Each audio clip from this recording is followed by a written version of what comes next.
Megan lived in an old, creaky house that she inherited from her grandmother. The house was filled with vintage furniture, strange artifacts, and in the hallway stood an antique mirror that always made her uneasy. Its ornate frame was carved with twisting vines, strange faces, and claw-like patterns that seemed to grip the glass. Her grandmother had always warned her, "Never stare at the mirror for too long, Megan. It shows things you don't want to see."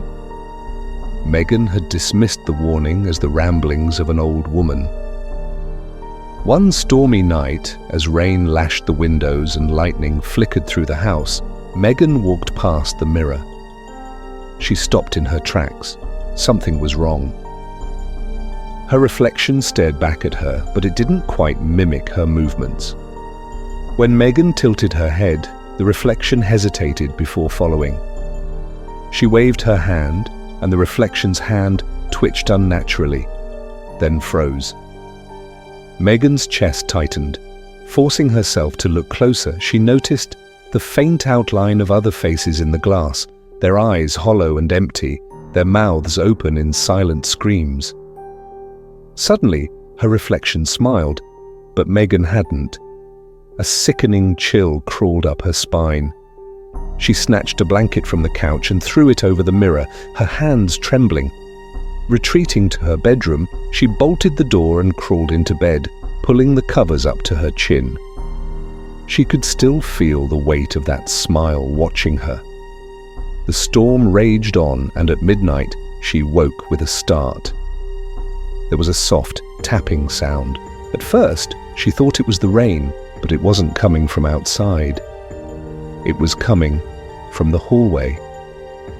Megan crept to her bedroom door and peeked through the crack. The blanket had fallen to the floor, and the mirror was uncovered. Her reflection was gone. Her breath caught in her throat. The tapping grew louder, sharper, and it wasn't coming from the hallway anymore. Slowly her eyes darted to the bedroom window.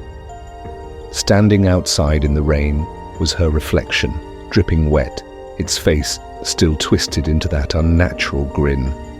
It pressed its hands against the glass and tilted its head, watching her with cold, unblinking eyes. "Let me in," it whispered, its voice low and raspy. Megan stumbled backward, her legs weak, as the reflection's grin widened, revealing rows of jagged, broken teeth. The tapping turned to pounding, the glass rattling in its frame. Before she could scream, the pounding stopped. Silence. But when Megan looked back, her reflection was no longer at the window. It was standing inside her room. The last thing she saw was its hand reaching for her as the storm outside swallowed the house in darkness.